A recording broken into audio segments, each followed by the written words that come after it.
কোথায় যাচ্ছ পাপা? চলো চলো চলো।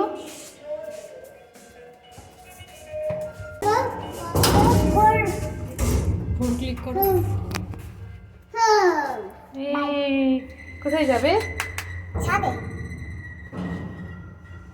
খোলো খোলো।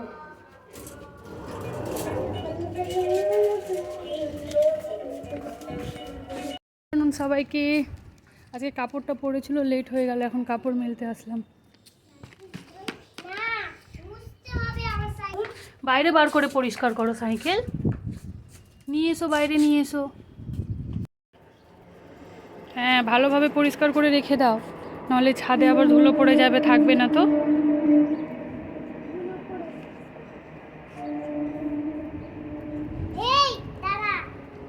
এই দুষ্টুমি নয় পল্টু, দাদা পরিষ্কার করছে তো।